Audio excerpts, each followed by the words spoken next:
My name is John Parker. I never imagined my day would take such a life-altering turn. On a warm Tuesday morning in early autumn, I hurried through the bustling streets of Los Angeles, rushing to a critical business meeting. The traffic was intense, but feeling the weight of my daily responsibilities, I pushed my car to its limits. Within moments, everything changed. A flash of headlights, a jarring collision, and an eerie silence. I instantly knew something monumental had happened. In what felt like a blink, I went from a hurried commuter to someone on the threshold of the unknown. Before I could even grasp the extent of my injuries, darkness wrapped around me, and I felt a deep stillness.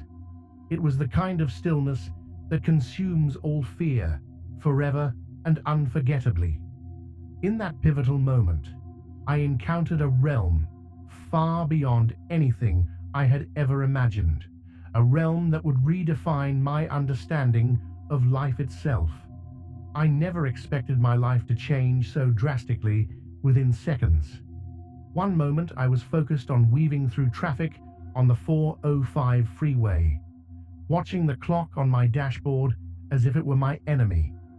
The next moment, an intense glare from oncoming headlights flooded my windshield, and all I heard was the piercing sound of metal against metal. The sheer force of the collision was unlike anything I had ever felt. My seatbelt locked up, pressing into my shoulder, and my airbag deployed with a brutal thump. Then came a deafening silence, as though the entire world had paused to take one single, collective breath. My mind raced. Confusion, panic, and a strange sense of detachment all mingled at once. I remember trying to comprehend what had just happened. Where was I? And why did everything feel suspended in time? My heart pounded so loudly that it seemed to echo in my ears. Yet, at the same time, I felt oddly calm, as if my consciousness was separating from my body. I caught a glimpse of shattered glass, sparkling like tiny diamonds under streetlights, and then my vision blurred. In that moment, a barrage of thoughts flooded my mind. I worried about my family, my wife, my children, my parents, and how they would cope if I weren't around. I recalled silly arguments from the previous week, things left unsaid, and messages I hadn't returned. There was a profound regret, but also an almost overwhelming wave of acceptance, as if some unseen hand gently reminded me that I no longer needed to struggle. It felt as though a part of me recognized that my life on Earth was about to shift in a way I could never reverse. I tried to speak, maybe to call for help or to pray, but no sound came out of my mouth. A swirl of pain radiated through my chest, and I could feel something warm trickling down my forehead. My last coherent thought was that I might be dying, and strangely, that realization didn't scare me as I would have expected. Instead, there was a sense of release, like letting go of a heavy burden I had been carrying all my life without even knowing it. Then, everything snapped to darkness. In that final second of the collision, I felt the world slip away from me entirely. There was no more traffic noise, no more flashing lights, no more searing pain in my body. Time itself vanished.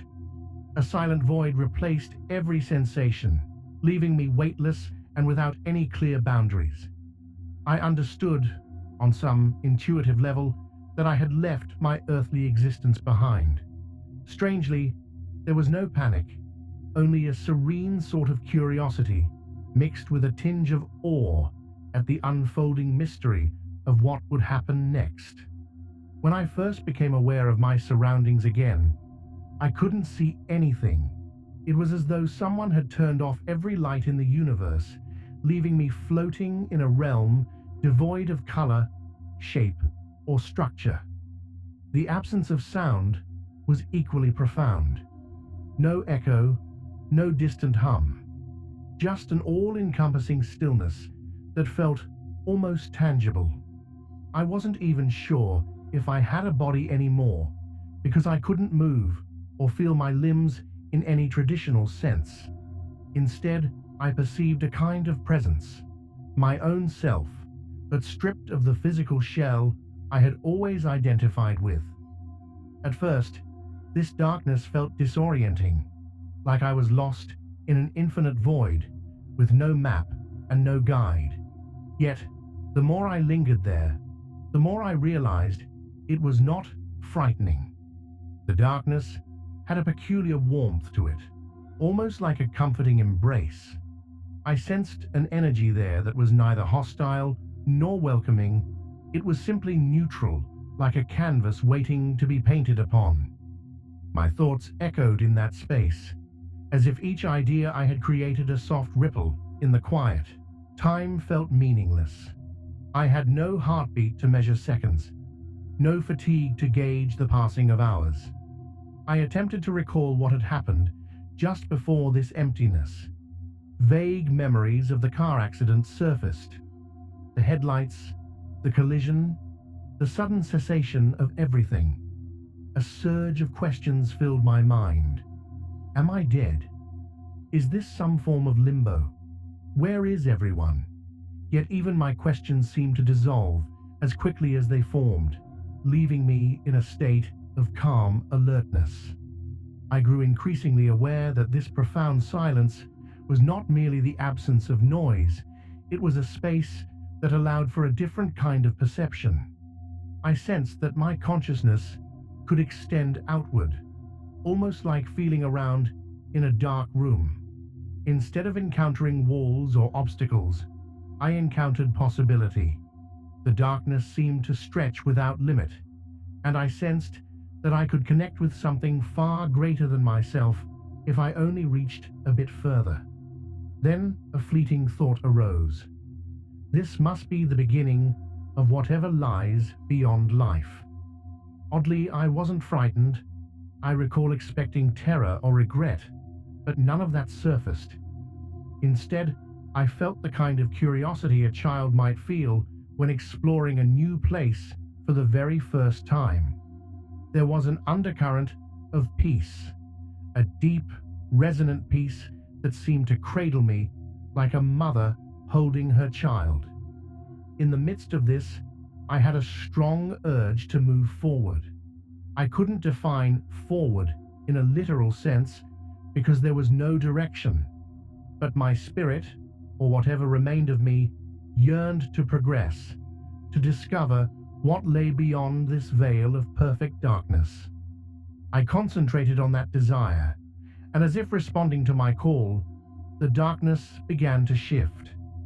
A tiny point of light flickered in the distance, so faint it was almost imperceptible. That single pinpoint glowed like a distant star against an endless night sky, and I felt my entire being drawn toward it. That tiny flicker of light quickly became my entire focus. Even though it was just a dim spark at first, it radiated a feeling that was impossible to ignore, an invitation almost, pulling me closer. As I directed my attention toward it, the light began to expand, growing from a pinpoint into a small orb, then into a wide tunnel. The darkness around me receded as the tunnel's glow enveloped my senses, filling me with an indescribable warmth. Despite not having a physical body, I felt a gentle forward momentum, as though an unseen current were carrying me toward the heart of that luminous passage. The tunnel shimmered like sunlight reflected on water, yet it was soft and soothing, rather than glaring. Every inch of this place seemed alive with a calm, loving energy. My awareness heightened, and I realized I wasn't just seeing the light, I was feeling it too.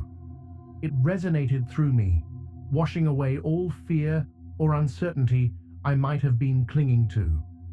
I found it curious that I felt neither urgency nor hesitation. There was only a serene acceptance of the fact that I was moving deeper into a reality I had never known. With each moment, the tunnel's glow seemed to grow stronger, yet remain gentle.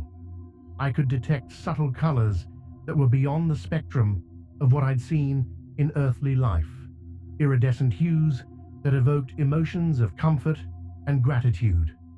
As I continued forward, I began to hear something faint and melodic. At first, it was like a whisper on the wind, but it grew clearer with each step.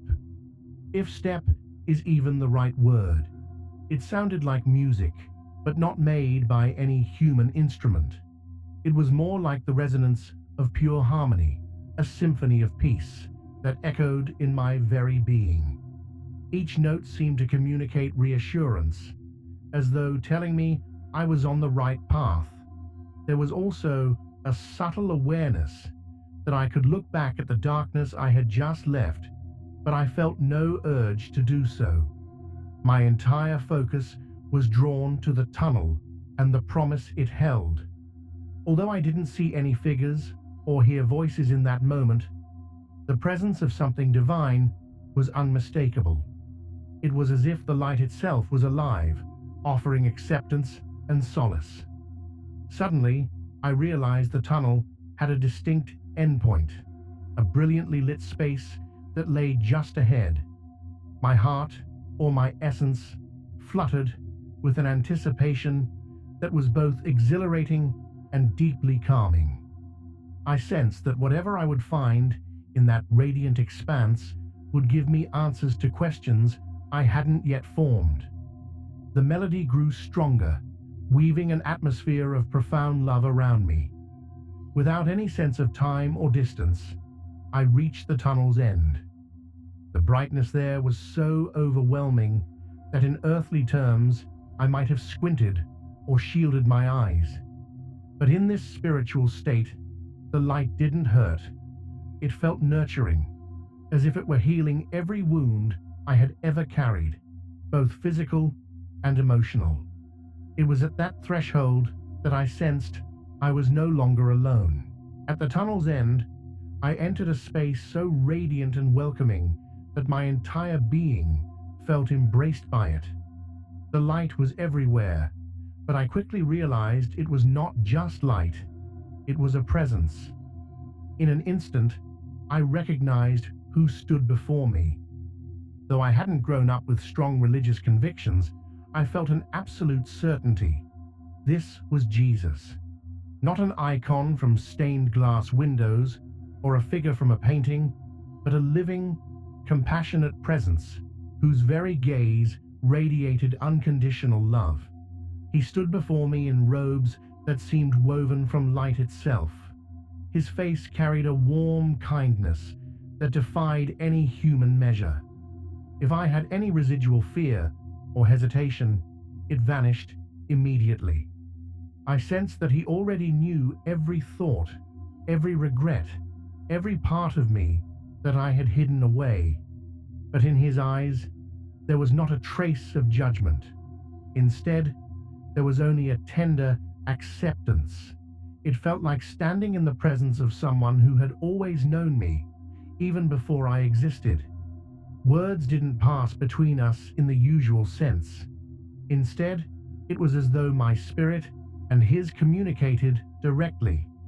I perceived entire concepts and feelings without a single sentence being spoken.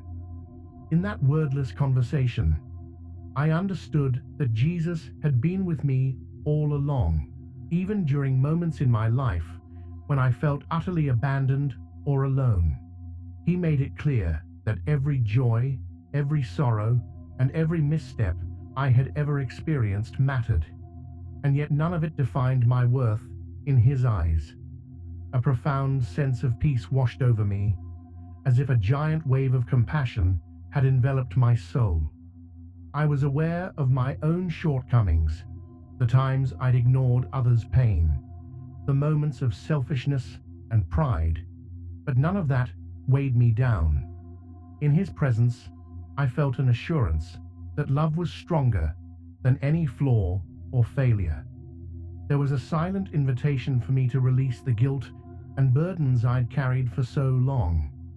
Although he did not speak aloud, I understood that Jesus had more to show me. It was as if he was preparing my heart to receive knowledge that would change the way I saw life itself.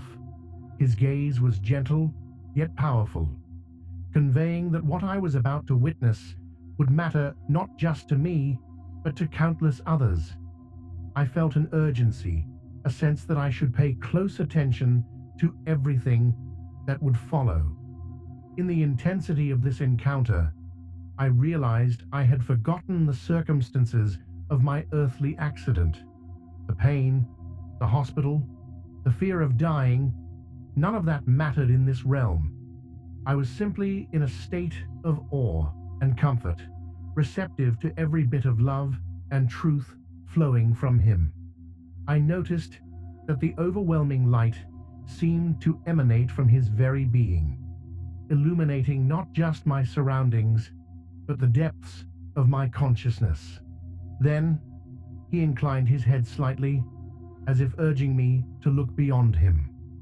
I sensed he was about to reveal something critical, something that would shape not only my future, but possibly the future of others on earth.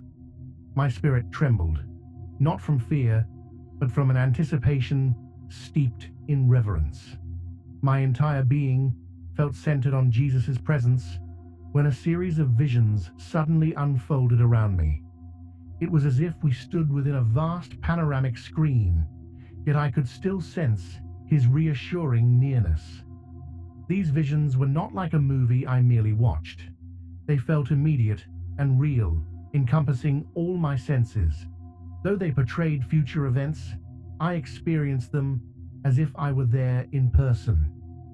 In the first vision, I saw the United States grappling with severe weather conditions, catastrophic storms, relentless heat waves, and flooding in regions not used to heavy rainfall. Communities that had never faced natural disasters found themselves confronted by nature's fury. But amid the chaos, people set aside their differences to help one another. Strangers provided food and shelter, forming makeshift rescue teams. The sense of unity that arose was extraordinary. I saw neighbors linking arms with neighbors they barely knew, forging a bond of empathy that transcended politics, race, or creed. The message was clear. These trials were not meant to break people, but to remind them of their shared humanity and the power of compassion. The second vision focused on political and social unrest, initially brewing beneath the surface before erupting in city streets. Protests, fiery debates, and disagreements threatened to tear communities apart. Yet, in the middle of this tension, I witnessed a spiritual hunger awakening in many hearts. Prayer gatherings sprang up spontaneously, drawing people from different faiths together. Regardless of their theological differences, they prayed for peace, for justice, and for the well-being of their nation. A wave of humbleness swept across different communities, prompting reconciliation where there had been animosity. It became clear that while the unrest tested people's patience and faith, it also served as a catalyst for a more profound spiritual revival, a turning back to God in a time of collective uncertainty. In the third vision, the scale expanded to a global level. Economic fluctuations and health crises sent ripples across every continent. Families worried about job security and personal well-being. However, instead of succumbing to fear, I saw grassroots efforts bringing forth remarkable innovations. People supported one another through community farms, local resource exchanges, and shared labor. Churches, mosques, temples, and other community centers joined together to distribute essential goods, demonstrating that unity could flourish even when resources seemed scarce. I sensed that this event was pushing humanity toward a renewal of hope and faith, reminding everyone that they were part of a larger family. Throughout these visions, Jesus remained close, radiating an unwavering love. He communicated directly to my spirit that these events, while challenging, were pathways toward unity, empathy, and deeper reliance on the divine. I felt a conviction that fear and chaos need not dominate the narrative. Instead, these events could serve as turning points where individuals and nations choose to draw closer to each other and to God. In that solemn yet hopeful moment, I understood that the revelations He had given me were meant to be shared, not for the sake of spreading doom, but to awaken compassion and faith in the hearts of everyone who hears this testimony. When I first saw the images of entire neighborhoods underwater and families standing on rooftops begging for rescue, I felt a pang of sorrow, unlike any I'd known. The vision of flooding was so vivid that I could almost feel the cool, murky water rising around my ankles. But Jesus' presence beside me remained calm and reassuring, as though reminding me to look beyond the destruction itself and see what was happening in people's hearts. Despite the chaos, streets turned into rivers, cars half submerged, and emergency responders stretched thin, an unexpected current of compassion washed over these devastated communities. I witnessed everyday heroes springing into action, neighbors forming human chains to pull trapped motorists from sinking vehicles, store owners opening their doors to anyone seeking shelter, and volunteers from across the country driving for hours simply to lend a hand. In one scene, a young teenager carried an elderly woman on his back through waist-deep water, his sneakers lost in the flood. Yet what stood out to me was his expression of pure determination. He wasn't panicked or resentful. He was focused on saving a life. As the vision zoomed in on different parts of the country, I realized this was not limited to a single region. There were places historically prone to drought, suddenly battered by torrential rains, and coastal cities facing storm surges more severe than anything in recent memory. Roads collapsed, power grids faltered, and entire communities found themselves isolated from basic necessities. Even then, people found ways to reach out, donating clothing, food, and makeshift shelter. It was as though a collective surge of empathy had taken hold, pushing individuals to care for one another with newfound urgency. Stranger helping stranger became a common theme. A group of high school students in the Midwest created an online platform to match volunteers with flood victims in need of rescue boats. In the Southeast, churches and mosques set aside doctrinal differences to transform their buildings into temporary evacuation centers. Messages of hope were spray-painted across boarded-up windows. Stay strong. We will rebuild. You are not alone. Even in the face of overwhelming loss, people clung to the belief that love was stronger than any disaster. Watching these scenes, I felt a knot of emotion tighten in my chest. The devastation was undeniable, but so was the sense of solidarity. It was as if Jesus wanted to highlight a simple truth. When confronted with adversity, the human heart has an extraordinary capacity to rise above self-interest. Despite the destruction, there was this undercurrent of selfless care, a reminder that in the midst of catastrophe, we often rediscover what it means to be connected to one another. By the end of this first vision, I understood why it was shown to me. Jesus wasn't warning me of endless misery. He was revealing the transformative power of compassion. The floods and storms were catalysts, forcing people to either turn inward or outward. In this pivotal choice, countless individuals chose unity, kindness, and mutual support, planting the seeds for a deeper healing that went beyond repairing physical damage. The second vision that unfolded took me from scenes of natural disaster to the fervor of city streets. I saw large crowds gathering in public squares, holding signs and chanting slogans. At first, the demonstrations seemed peaceful.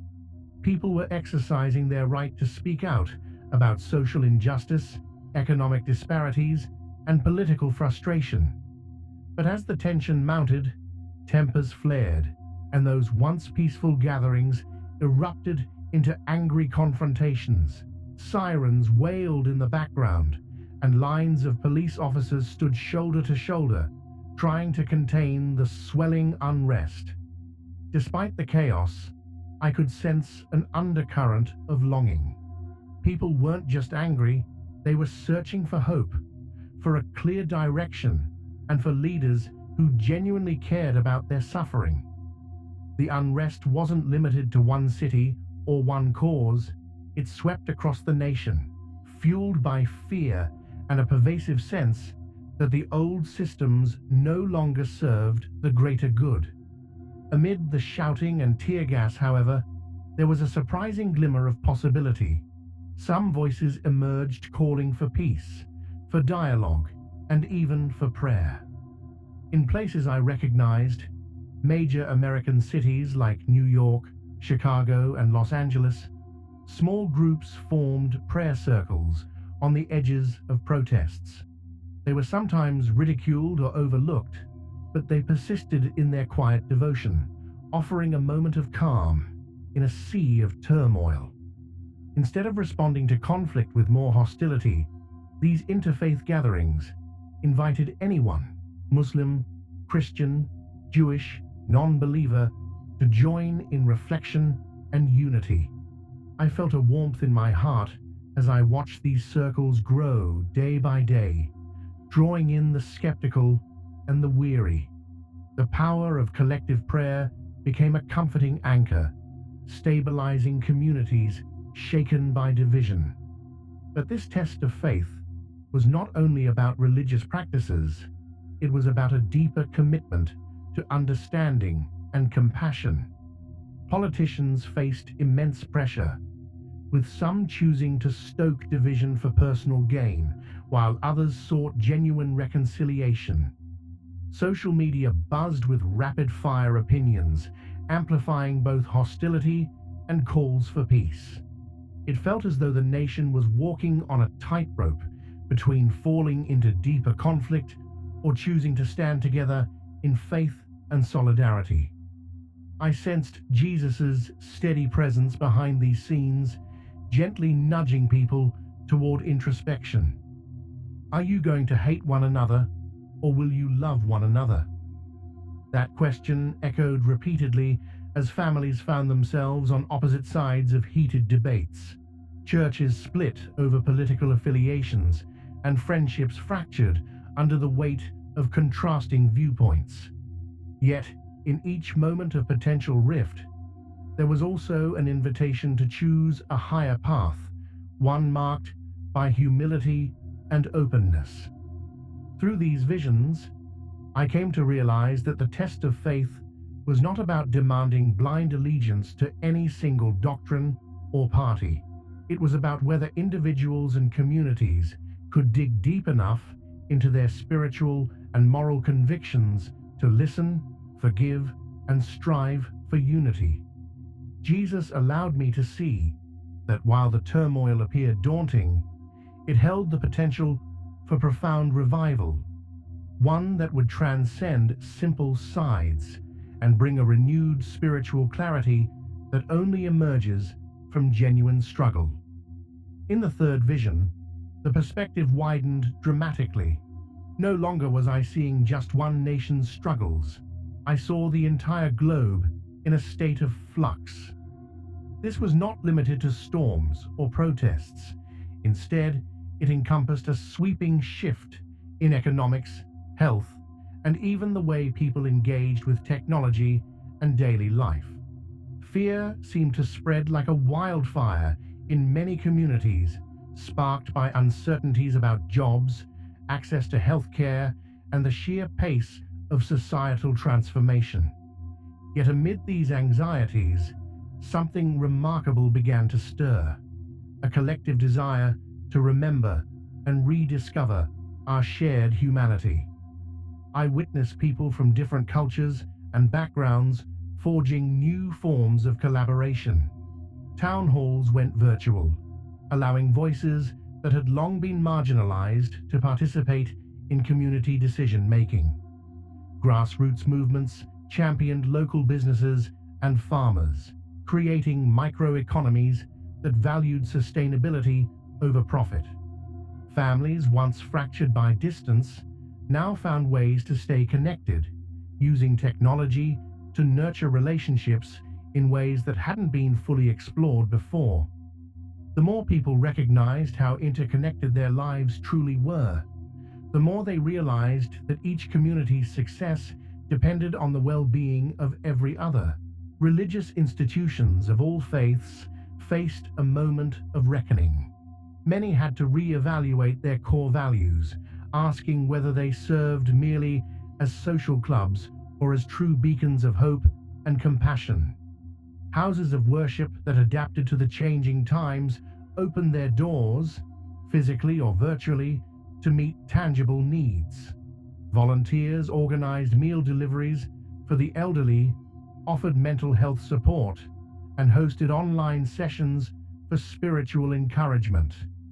Lines that once divided communities, such as denominational differences, blurred, replaced by the common goal of uplifting one another.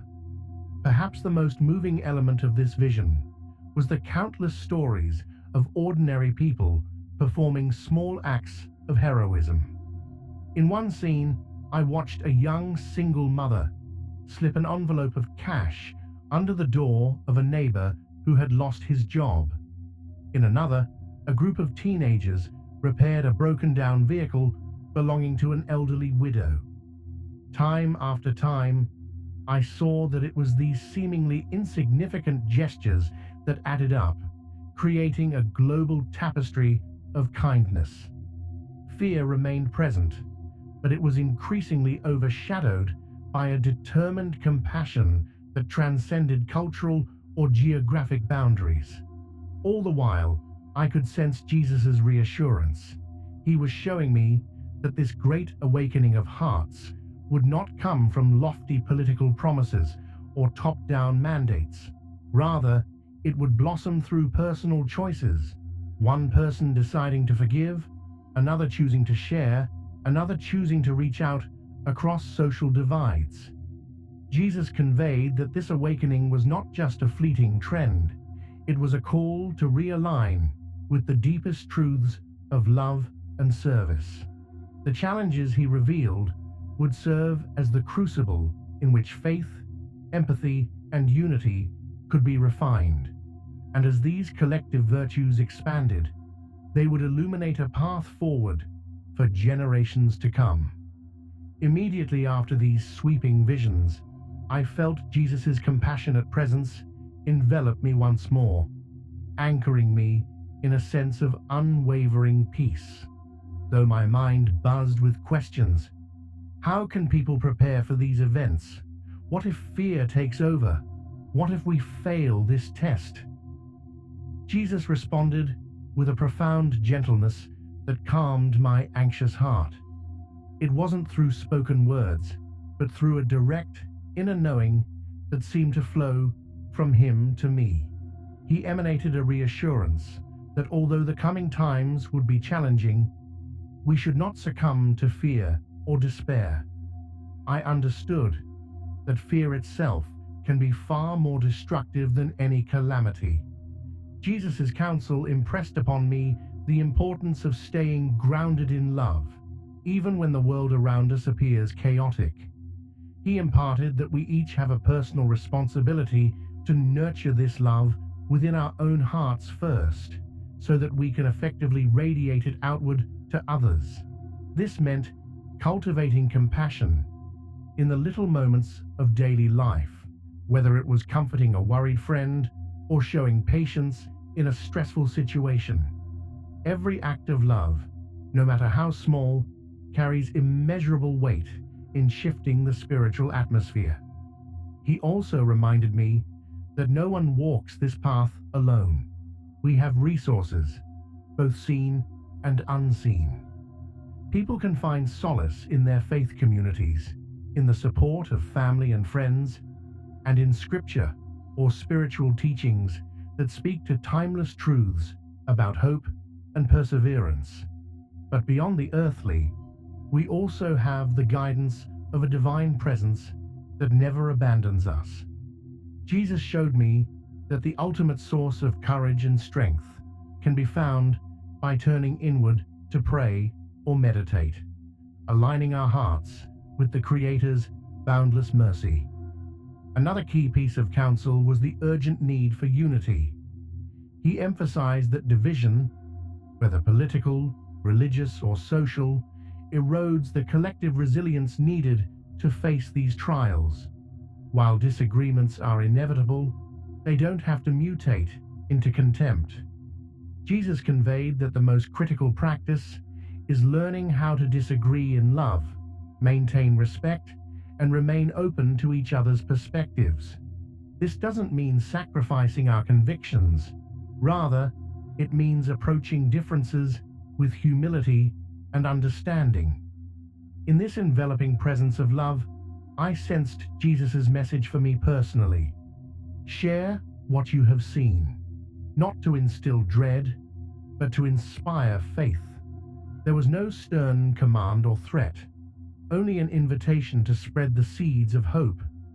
He wanted people to realize that while challenging events may loom, our collective response can shape a far brighter outcome. Through these words of comfort and counsel, I realized that the revelations I had witnessed were not about scaring humanity into submission. They were about helping us remember who we truly are: children of a loving Creator, capable of immeasurable kindness, compassion, and unity when we choose to live from the heart.